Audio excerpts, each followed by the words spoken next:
नमः संस्कृताय मित्रों, मैं टीम स्टार क्लासेस से आशीष तिवारी एक बार पुनः आप सभी लोगों का हार्दिक स्वागत करता हूं। साथियों, आज हम आपके सामने द्वितीया विभक्ति कर्म कारक के बारे में आपसे हम चर्चा करने के लिए उपस्थित हुए हैं और आपको पिछली वीडियो में प्रथमा विभक्ति कर्ता कारक के बारे में आपसे हमने चर्चा की थी, जिसका एकमात्र सूत्र था प्रातिपदिकार्थ लिंग परिमाण वचने प्रथमा स्यात्। तो एक जो है आपका सूत्र था कर्ता कारक में प्रथमा विभक्ति का। क्लियर। और आज हम आपके सामने द्वितीया विभक्ति कर्म कारक, ठीक ना, इसको हम आज शुरू कर रहे हैं। तो द्वितीया विभक्ति में कर्म कारक में हम देखते हैं, इसका प्रथम सूत्र है कर्तुरीप्सित तमं कर्मम। कर्तुरीप्सित तमं कर्म, कर्तुरीप्सित तमं कर्म। तो चलिए देखते हैं, इसका हम जब खंड करते हैं तो कर्तु, ठीक, और उसके बाद कर्तुर के बाद इप्सित, ठीक, इसमें हम निकाल लिया तो इप्सित हो गया, इसका खंड करेंगे। फिर उसके बाद इप्सित तमम और ये आपका कर्म अलग हो गया, ठीक ना। तो देखते हैं इप्सित का मतलब क्या होता है चाहना, ठीक, मतलब जिससे आपका लगाव हो। तो अब देखते हैं आगे, इसमें आपका दो खंड है, ये हमने नहीं बनाया है, पाणिनि जी ने इसको दो खंडों में बताया है कि कर्तुरीप्सित तमम कर्मम में चाहने के अर्थ में दो खंडों में इन्होंने बांटा है। पहला आपका है तमप। तमप का मतलब है बहुतों में, यानी सबसे अधिक चाहना, यानी हजारों में आप सबसे अधिक किसको चाहते हैं, किससे प्यार करते हैं, वो चीज़ यहाँ पर है। और जो आपका दूसरा है तरफ, तरफ में जो है दो में से किसी एक को चाहना। तो दो में से किसी एक को चाहने का मतलब ये है कि आपके घर में दो भाई हैं जो है, तो उनमें से आप किसको आप लगाव देते हैं, अपना प्यार देते हैं, वो चीज़ यहाँ पर है। तो तमप और तरफ, एक आपका बहुतों में आप चाह रहे हैं और एक आपका दो में से किसी एक को चाह रहे हैं, तो वो बातचीत यहाँ पर है। चलिए इसके बारे में देखते हैं, तो ये कैसे इसका फैक्ट काम कर रहा है देखते हैं। उदाहरण स्वरूप जो है, वह उड़द के खेत में घोड़े को बांधता है। वह उड़द के खेत में घोड़े को बांधता है। अब यहाँ पर अब आप देखिए कि अब जो किसान है, वह मतलब आपका किसान उड़द के खेत में घोड़े को बांधता है। तो किसान को सबसे प्रिय क्या है? अब यहाँ पे दो चीज़ है, एक उड़द का खेत है, एक घोड़ा है।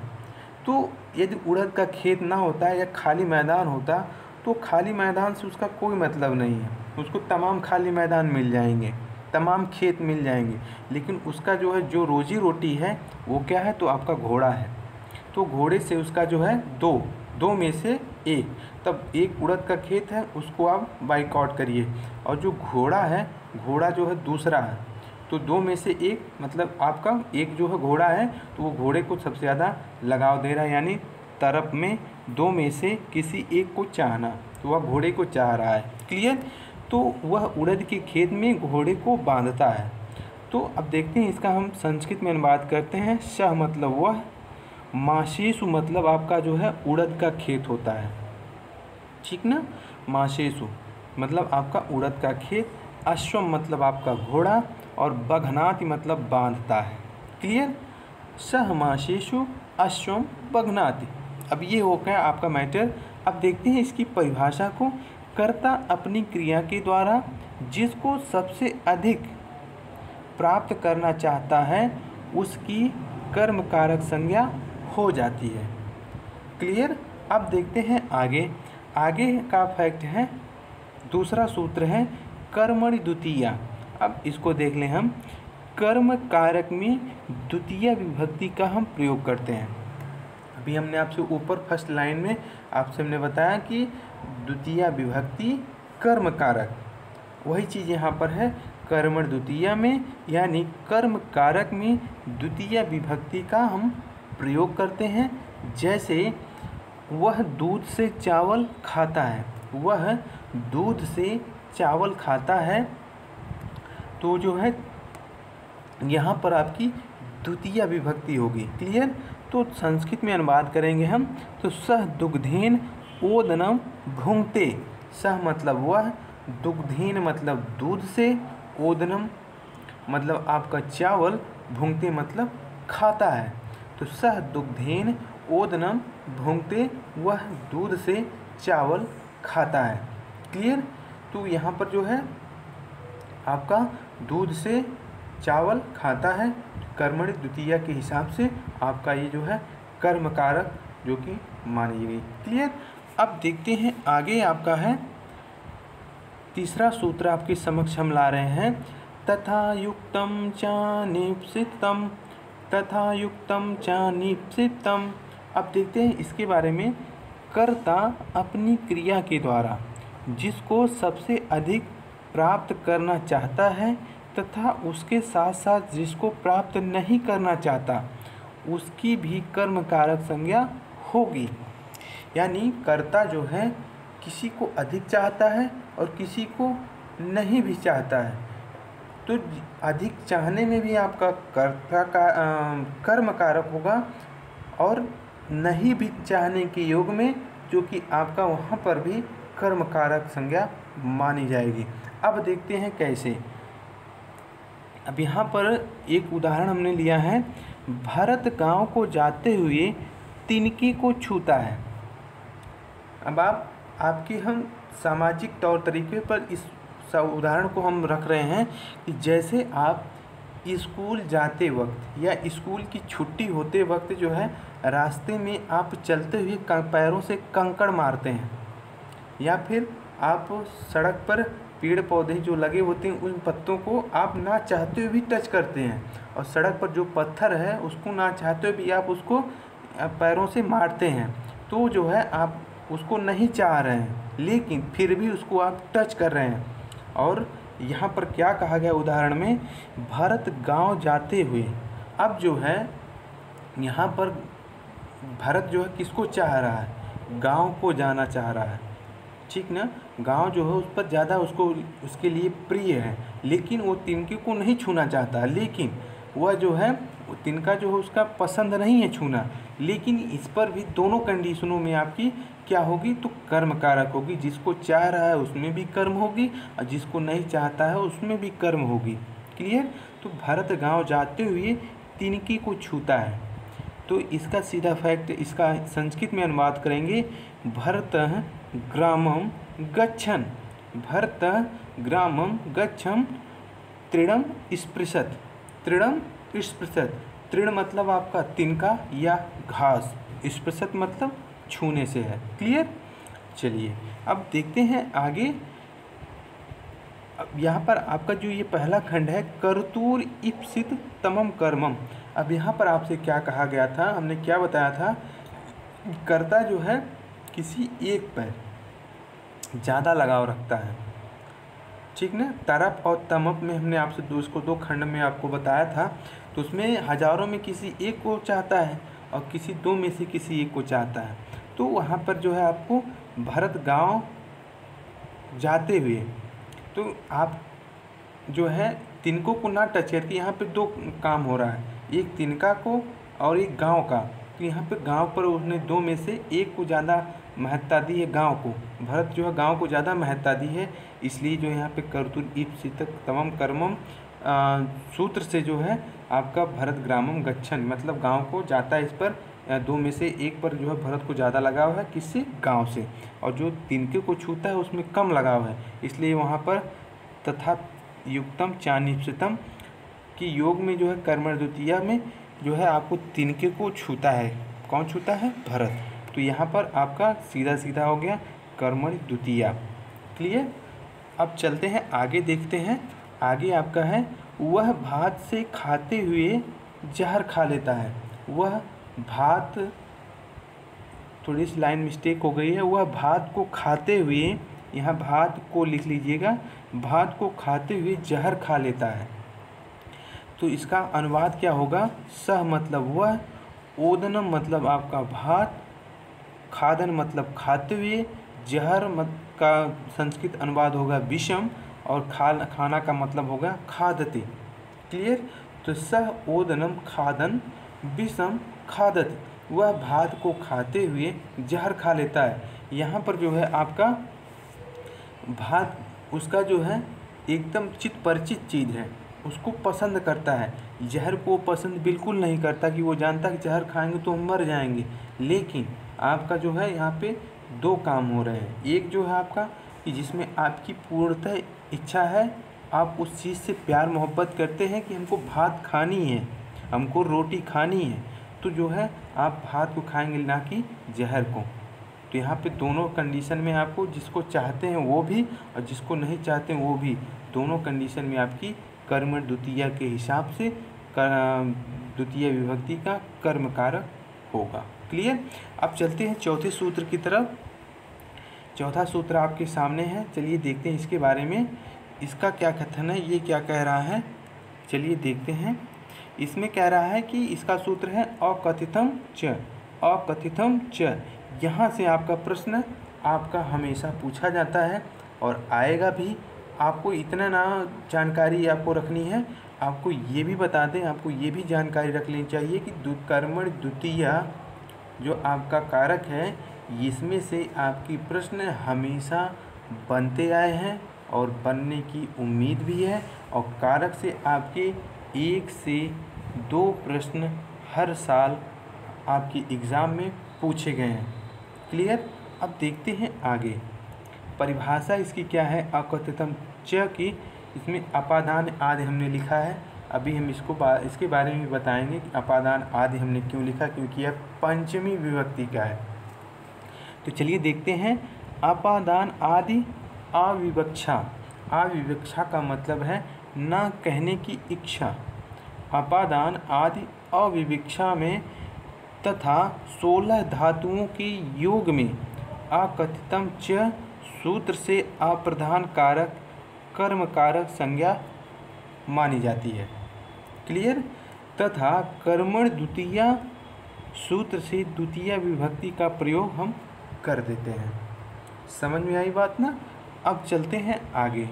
आगे है आपका यहाँ पर कुछ जो अकथितम च सूत्र के जो कुछ भाग हैं, अब इन पर जो है आपकी वाक्य बनेंगे, और वही वाक्य जो है आपकी संस्कृत में या तो कन्वर्ट करके देंगे या फिर आपको जो है हिंदी में ही दे देंगे, और उसको आपको संस्कृत में उसका अनुवाद आपके सामने रखा रहेगा।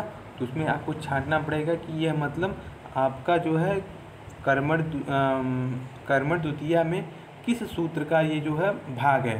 तो आप बताएंगे अकथितम सूत्र का यह भाग है, और ये चीज़ आपका ये है, इस नाते जो है ये अकथितम सूत्र से कर्मण द्वितीया का द्वितीय विभक्ति का जो है कर्म कारक का ये चीज़ है। क्लियर।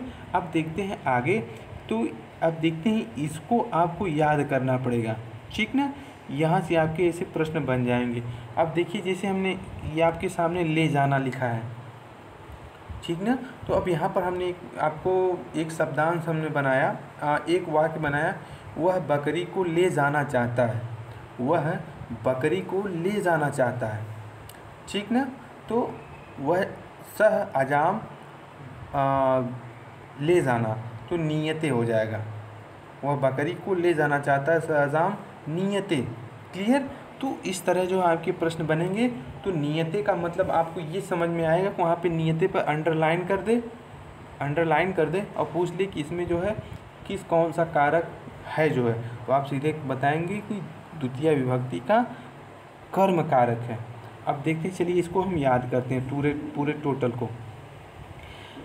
अब देखते हैं, ये पहला है दुह, याच, पच, दंड, रुध, प्रक्ष, ची, ब्रू, शास, जी, मथ, मूस, नी, ह्री, कृस, वाह। अब देखते हैं इसको हम गायन के रूप में याद करें, ताकि आपके दिमाग में चीज़ सेट हो और आप भी गा सकें। अब गाइए हमारे साथ। दुह, याच, पच, दंड, रुध, प्रक्ष, ची, ब्रू, शास, जी, मथ, मूस, नी, ह्री, कृस, वाह। दुहयाच पच दंड रुद वृक्ष चीब्रूसास जी मथ मूसनी हर कृष वह। तो ये आपका जो है अकथितम च सूत्र का जो कुछ भाग हैं। अब देखते हैं दुह का मतलब दुहना, याच का मतलब आपका याच का मतलब मांगना, पच का मतलब पकाना, दंड का दंड देना, रुद का मतलब रोकना, पक्ष का मतलब पूछना और ची का मतलब चुनना, ब्रू का मतलब बोलना, सास का मतलब शासन करना या उपदेश देना, जी का मतलब जीतना, मथ का मतलब मथना, मूस का मतलब चुराना, नी का मतलब ले जाना, घ्री का मतलब हरण करना, कृष का मतलब खींचना, वह का मतलब ढोना।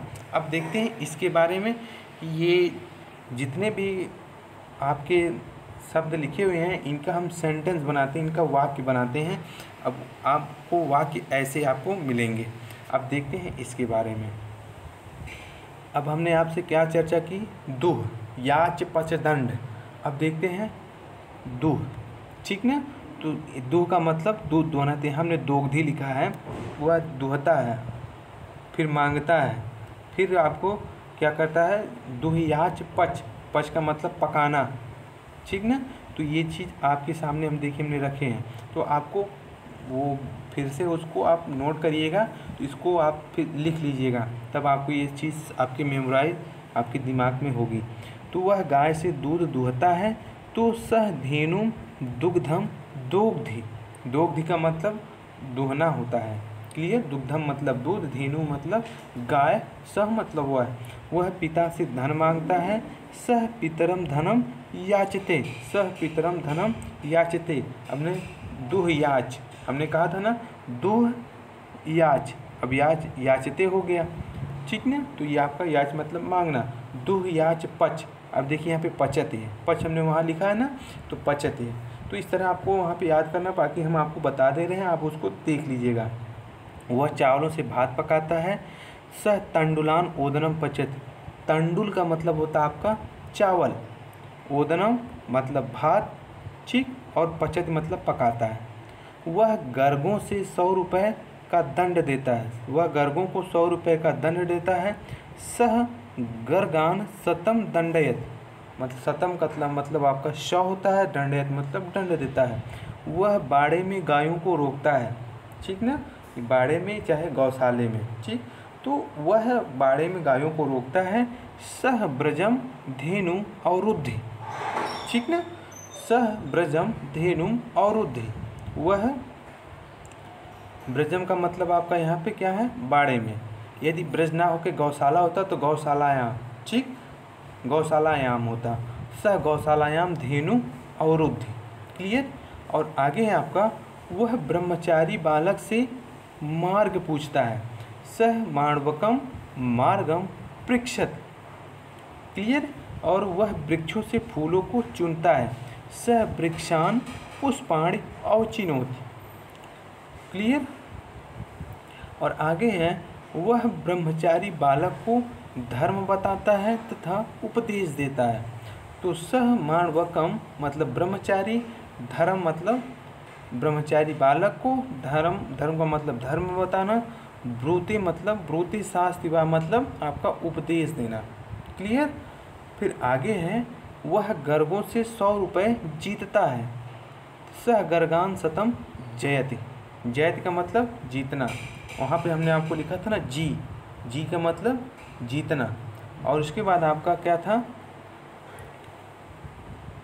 वह अमृत के लिए समुद्र को मथता है, सह अमृतम क्षीर निधि मथनाथ, सह अमृतम क्षीर निधि मथनाथ, जी मथ, वहाँ पे हमने लिखा था जी मथ, मथ का मतलब मथने से, क्लियर।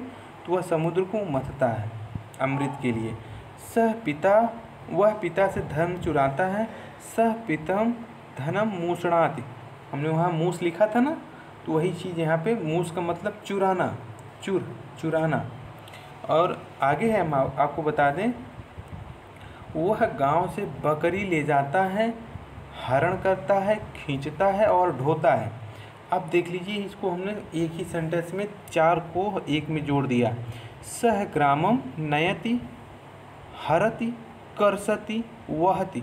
अब वहाँ पे हमने क्या लिखा था, नी।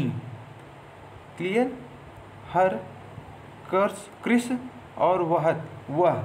तो हमने वहाँ पे लिखा था वह मतलब आपका ढोने से है, क्री मतलब खींचने से है, री मतलब हरण करने से है, नी मतलब ले जाने से है। अब यहाँ पर जब हम इसका वाक्य के रूप में कर रहे हैं तो ले जाना का मतलब नयति हो गया, हरण का मतलब हो गया हरति, खींचने का मतलब हो गया कर्षति, कर्षत मतलब खींचना होता है। क्लियर, और ढोने का जो हो गया वहति, वाह। क्लियर, तो ये मैटर आपके सामने कन्फर्म हो गया होगा। अब आगे चलते हैं हम।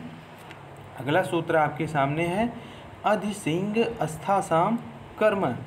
अधिसिंग अस्था कर्म, अधिसिंग अस्था कर्म। ये आपका कर्मणि यानी आपका कर्म कारक द्वितीय विभक्ति का ये आपका 5वां सूत्र है। क्लियर, अधिसिंग अस्था कर्म, अधिसिंग अस्था कर्म। अब देखते हैं, अधि का मतलब अधि उपसर्ग, सिंह का मतलब शयन करना यानी सोना, अस्था मतलब होता है बैठना, अस्था मतलब केवल आपका बैठने से है, और आस का मतलब होता है रहना यानी रहता है। क्लियर, अब देखते हैं आगे। यदि सिंह अस्था आस धातु के पहले अधि उपसर्ग लगा हो को कर्ता क्रिया के आधार, कर्ता की क्रिया की जो है क्या होती है, कर्म कारक संज्ञा मान ली जाती है। यदि सिंह अस्था आस धातु के पहले अधि उपसर्ग लगा हो तो कर्ता की क्रिया के आधार की कर्म कारक संज्ञा मान ली जाती है, तथा कर्मणि द्वितीय सूत्र से द्वितीय विभक्ति का हम प्रयोग कर देते हैं। अब देखते हैं इसके उदाहरणों को। अब इसमें क्या कह रहा है, बालक पलंग पर सोता है। क्लियर, अब यहाँ पर जितने भी आपको हमने बताया, अब ये चीज़ आपके नीचे आपके उदाहरण में आ रहे हैं। कैसे, देखिए, वह माफ़ कीजिएगा, बालक पलंग पर सोता है, तो बालक पर्यंकम। अब ध्यान दीजिएगा, पर्यंकम मतलब क्या होता है, पलंग होता है। तो ये कुछ चीज़ें जो आपको हम शब्दांश बता रहे हैं उसके मूल भावार्थ को, ये चीज़ आप ध्यान में रखिएगा। आपके एग्ज़ाम में आपसे प्रश्न कर देता है छोटी छोटी चीज़ों का। पक्षी का, फला पक्षी का नाम बताइए, पलंग को संस्कृत में क्या कहते हैं, कुर्सी को आप संस्कृत में क्या कहते हैं, घर को संस्कृत में क्या कहते हैं, करछुल को क्या कहते हैं, कड़ाही को अंग्रेजी संस्कृत में क्या कहते हैं, ठीक ना, चम्मच को क्या कहते हैं, चिमटा को क्या कहते हैं। तो ये चीज़ आपको याद करना पड़ेगा।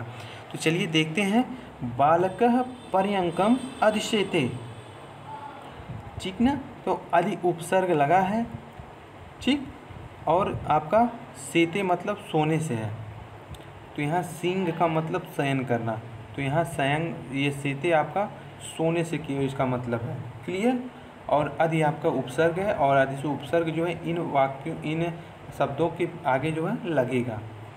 चलिए, अब आगे है आपका, वह कुर्सी पर बैठा है, सह मतलब वह, आसंदिकायाम, आसंदिकायाम मतलब आसंदिका आपका क्या इसका अर्थ होगा, आसंदिका का तो कुर्सी होता है, आसंदिका मतलब कुर्सी होता है।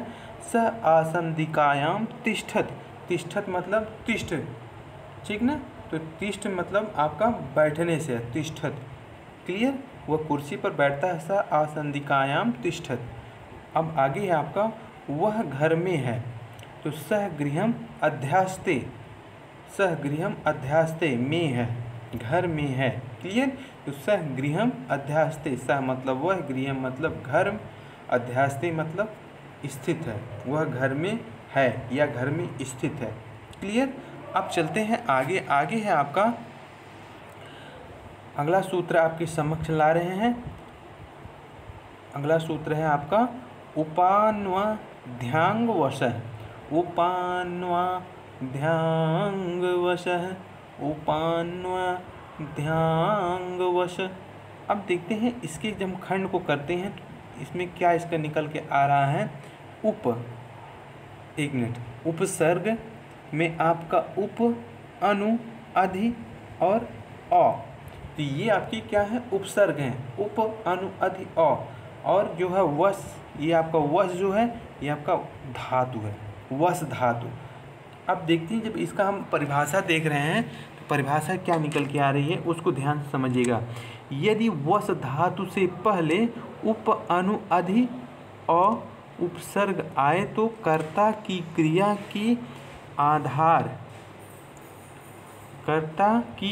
की आधार का जो है कर्म कारक संज्ञा हो जाती है तथा कर्मण द्वितीया सूत्र से द्वितीय विभक्ति का हम प्रयोग करते हैं।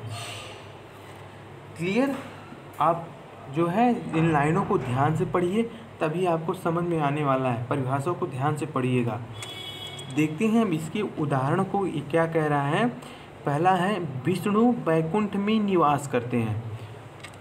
तो यहाँ पर क्या है, इसका संधि माफ़ कीजिएगा, इसका संस्कृत में अनुवाद कैसे होगा। तो विष्णु मतलब विष्णु भगवान, वैकुंठम मतलब स्वर्गलोक, उपवसति मतलब निवास करते हैं। क्लियर? अब देखिए वसन का मतलब होता है रहना, ठीक ना, तो रहना या निवास करना। अब यहाँ पर उपवसति जब जुड़ गया है, उपसर्ग आना है, तो उपसर्ग जो है आपका है, तो जहाँ पर वस धातु से पहले, क्लियर, वस धातु का मतलब ये आपका वसति है, सब में जो है देखिए जुड़ा हुआ है, वस सब में जुड़ा हुआ है, चारों सेंटेंस में जुड़ा हुआ है। और आपका पहले जो है उपसर्ग लगा हुआ, जहाँ पर उपसर्ग की बात आएगी वहाँ पर कर्मण द्वितीय के हिसाब से द्वितीय विभक्ति का प्रयोग किया जाएगा। यही चीज़ आपकी परीक्षा में आपसे पूछ लेगा। क्लियर? तो इसमें जो है क्या कहा गया, विष्णु वैकुंठम उपवसति, वस धातु है और उपसर्ग जो है आगे लगा हुआ है धातु से पहले। क्लियर? उप, अनु, अधिवा जो है उपसर्ग आए तो कर्ता क्रिया के आधार का जो है कर्म कारक संज्ञा होती है, कर्मण द्वितीय सूत्र से द्वितीय विभक्ति का हम प्रयोग कर देते हैं। तो यहाँ पर वही कहा गया, श्री विष्णु जो है वैकुंठ में निवास करते हैं, तो विष्णु वैकुंठम उपवसति। और दूसरा है आपका नीलू कर्णपुरम अनुवसति, ठीक ना, तो नीलू जो है कर्णपुर नामक स्थान पर निवास करती है। क्लियर? तो नीलू कर्णपुरम अनुवसति। अब देखिए यहाँ पर अनु आया, यहाँ पे उप आया, उप, अनु। अब आगे का सेंटेंस है नीरेश प्रयागम अधिवसत। नीरेश जो है प्रयाग नगरी में रहता है, तो यहाँ पे तीसरा खंड क्या है, अधि आया और यहाँ पर अधि लग गया, तो अधिवसत का मतलब वह नीरेश जो है प्रयागराज में, प्रयाग नगरी में रहता है। क्लियर? और आगे आपका है अ बचता है, तो नितिन लक्ष्मणपुर अवसति। तो लक्ष्मणपुर जो है इसका मतलब लखनऊ होता है, नितिन लखनऊ में रहता है। तो लखनऊ को बता दें, लखनऊ का पौराणिक नाम है लक्ष्मणपुर, और इसको जो है आपकी जो मुग़ल काल के आसपास का समय था तो वहाँ पे जो है इसका नाम लखनऊ कर दिया गया, फिर नवाबों का शहर मान लिया गया, तो तमाम जो है उसमें स्थितियाँ आई और नाम बदलते गए, और अब जो है आपका लक्ष्मणपुर से जो है आपका क्या हो गया, लखनऊ हो गया। क्लियर?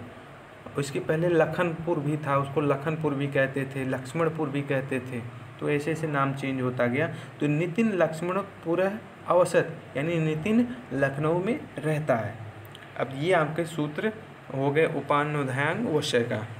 चलिए अब आगे चलते हैं। आगे आपका एक बहुत ही महत्वपूर्ण, एकदम बहुत ही शानदार चीज़ आपके समक्ष हम ला रहे हैं। चलिए इसके बारे में देखते हैं। यहाँ से आपके प्रश्न हमेशा पूछे जाते हैं, जो कि द्वितीय विभक्ति का कर्म कारक का है। अब यहाँ पर सूत्र है द्वितीय विभक्ति कर्म कारक का, अभित परित शमया निक्षा हा प्रतियोगे अपि द्वितीय। अभित परित शमया निक्षा हा प्रतियोगे अपि द्वितीय। अब इसको हम गायन के माध्यम से हम आपको याद कराने की कोशिश कर रहे हैं। चलिए देखते हैं, गाइए आप भी। अभितः परितः समयानिकषा हा प्रतियोगे अपि द्वितीया अभितः परितः समयानिकषा हा प्रतियोगे अपि द्वितीया। तो ये जो है आपके समक्ष जो हमने रखा द्वितीय विभक्ति का एक बहुत ही महत्वपूर्ण फैक्ट था।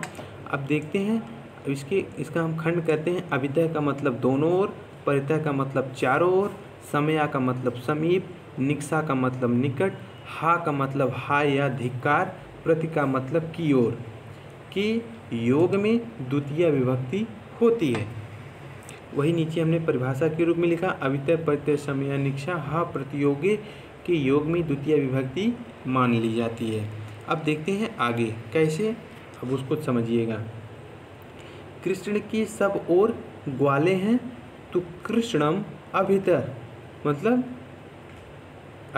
क्या है, दोनों ओर यानी सब ओर। तो कृष्ण के सब ओर ग्वाले हैं, तो कृष्ण अभितः ग्वाला संति। क्लियर, ग्वाले हैं ना कि है, हैं तो हैं का वहाँ पे संति का प्रयोग कर देंगे क्योंकि बहुत हैं, तो से अधिक हैं। तो वो चीज़ आपका इस बात को ध्यान दीजिएगा। आगे है आपका गांव के चारों ओर वन है, तो ग्रामम परितः, परितः मतलब चारों ओर, वनम मतलब वन, अस्ति मतलब है। ठीक, तो ये चीज़ आपको ध्यान में रखना होगा कि अभितः परितः समया निकष ये सब चीज़ जहाँ पर आए जिस वाक्य में, और वो आपसे पूछ ले कि इसमें कौन सा कारक है, तो आपका द्वितीय कारक का जो कि द्वितीय विभक्ति का कर्म कारक है। क्लियर, तो ये चीज़ आप ध्यान में रखिएगा। और तीसरा सेंटेंस है घर के समीप नदी बहती है, गृहम समय नदी वहति। गृहम समय नदी वहति, समय का मतलब समीप।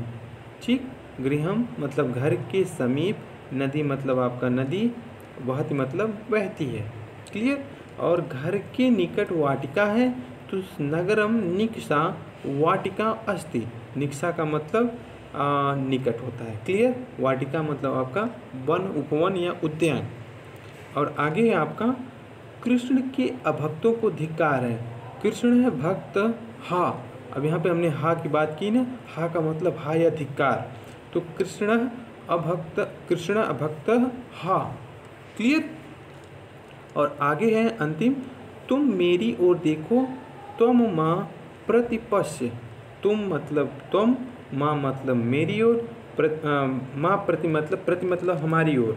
क्लियर, पश्य मतलब देखो। तो ये चीज़ आपके सामने हमने रखा। अब देखते हैं आगे। आगे का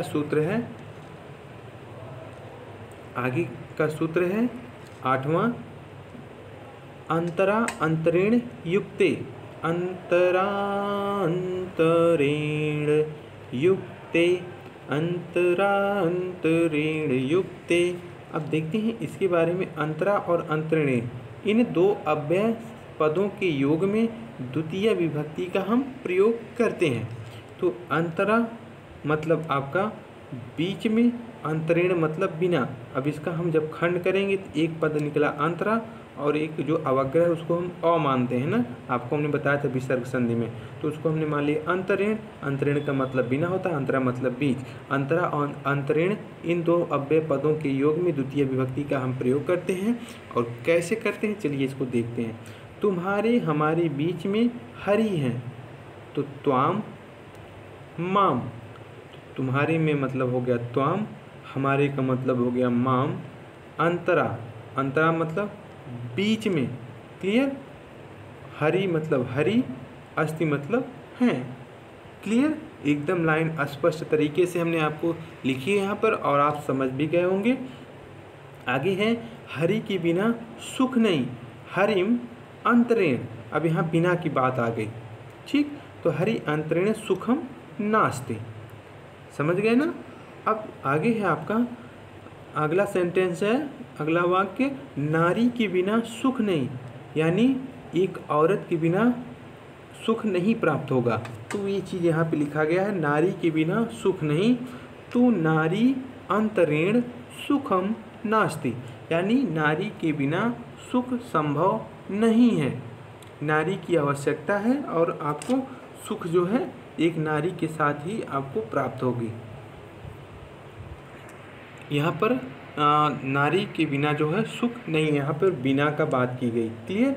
तो बिना में आपका अंतरण लगेगा, मतलब आपकी जिससे शादी हुई होगी उसमें आपको जो है वहीं पर आपको सुख मिलेगा। तो आपको शादी करनी पड़ेगी, आपको सुख वहाँ पर प्राप्त होगा। ठीक, चलिए अब आगे है आपका,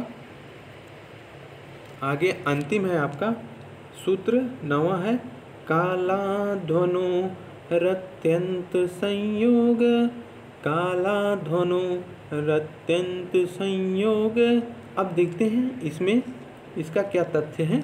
जितने समय जितने दूरी में कोई क्रिया लगातार हो रही हो उस समय तथा दूरीवाची शब्द में द्वितीय विभक्ति का हम प्रयोग कर देते हैं।